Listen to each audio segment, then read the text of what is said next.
নমস্কাৰ বন্ধু বান্ধৱীসকল, আজি নতুন এটা ভিডিঅ'লৈ আপোনালোক সকলোকে স্বাগতম জনাইছোঁ। আজি ভিডিঅ'টো মই আমাৰ সন্মুখৰ ফুলখিনিৰ পৰাই আৰম্ভ কৰিছোঁ। মই মোৰ চৌহদৰ আগ চাইডত কেনেকৈ মই ফুলখিনি সজাবলৈ যত্ন কৰিছোঁ অকণমান তাকে আপোনালোকক দেখুৱাইছোঁ। ভিডিঅ'টো সম্পূৰ্ণ চাই থাকিব। ভাল লাগে এনেকৈ অকণমান ফুল সন্মুখত যদি শোৱাৰ পৰা উঠিয়েই দেখা পোৱা যায়, নিজৰ মনবিলাক দিনটোলৈ ভাল লাগে। সেইকাৰণে মই এনেকৈ অকণমান সজাবলৈ যত্ন কৰিছোঁ। এয়া মোৱা মাছ ল'লোঁ আৰু ইফালে শাক, বাৰীৰে শাক আলুৰ সৈতে বনাইছোঁ। আৰু এয়া মোৱা মাছ ভাবিলোঁ আপোনালোকলৈকো শ্বেয়াৰ কৰি দিওঁ। মই এয়া মোৱা মাছ লৈছোঁ। এয়া মই পিঁয়াজ দি পেলাই বনাম আৰু তাতে মই গাজ টেঙা দিম, সেইকাৰণে আপোনালোকলৈ শ্বেয়াৰ কৰিছোঁ। আপোনালোকে কেতিয়াবা খাইছেনে নাই নাজানো, কিন্তু মই মাজে মাজে খাওঁ। এনেকৈ মোৱা মাছ পিঁয়াজ অকণ সৰহকৈ দি জলকীয়া ফালি ভাজিব লাগে আৰু তাতে অকণমান গাজ টেঙা দিব লাগে। খাবলৈ ভাল লাগে, অকণমান টেঙেচি টেঙেচি লাগে। আৰু যদি আপোনালোকে খাই পোৱা নাই তেন্তে এবাৰ খাই চাবচোন। কিন্তু এবাৰ খালে কিন্তু আপোনালোকে খাই থাকিবলৈ মন যাব যদি খোৱা নাই।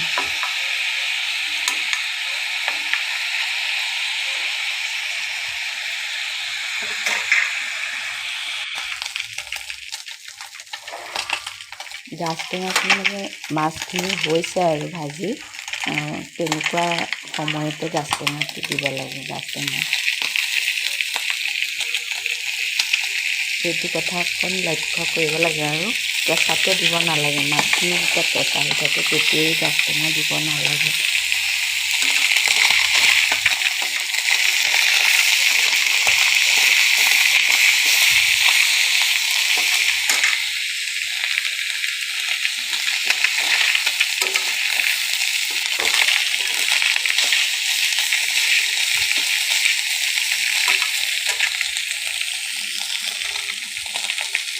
আজি একেবাৰে চিম্পুলকৈ বনাইছোঁ। দুপৰীয়া থালিখন ইমানেই আছিলে। আৰু আজি আমাৰ মিটাৰ দিবৰ কাৰণে মানুহ আহিছিল, কিন্তু আমাৰ নাম অহা নাই, সেইকাৰণে নলগালে। তাকে অকণমান বুজাই দিছে আমাৰ মানুহজনক।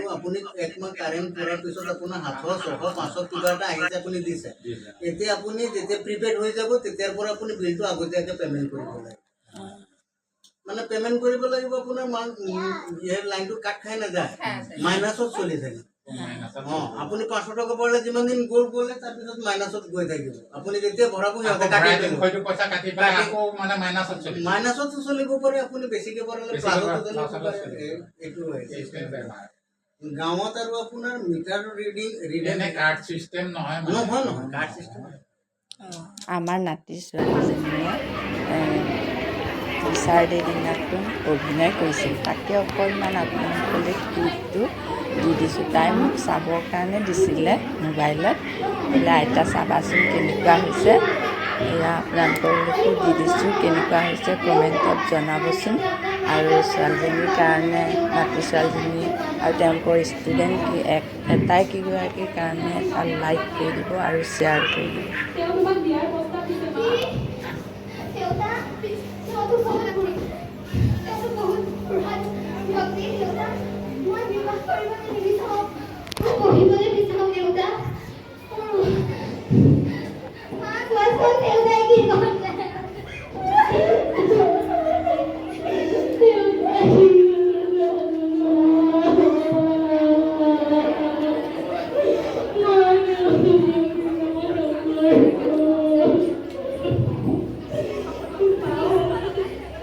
তাই অভিনয় কৰিছে, জীয়াৰী লৈছে।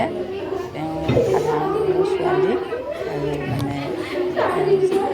স্কুল পঢ়ি থকা ছোৱালী এগৰাকী অভিনয় কৰিছে।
বিয়া ঠিক কৰিলে।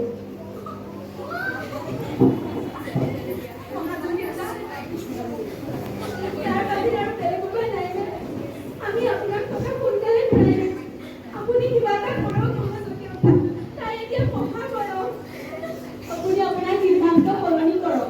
নাই নাই নহ'ব, মোৰ টকা তোমালোকে ইমান দিনে ঘূৰাই দিব নোৱাৰিবা। মই কিবা প্ৰকাৰে হ'লেও আপোনাৰ টকাকেইটা ঘূৰাই দিম। নাই নাই মই ৰাধাক বিয়া কৰামেই, এইটোৱে মোৰ শেষ সিদ্ধান্ত। মোৰ একমাত্ৰ ছোৱালী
ৰাধাৰ মাক দেউতাক কোন? মই শুনিছো আপোনালোকে ৰাধাক বিয়া দিবলৈ বিচাৰিছে।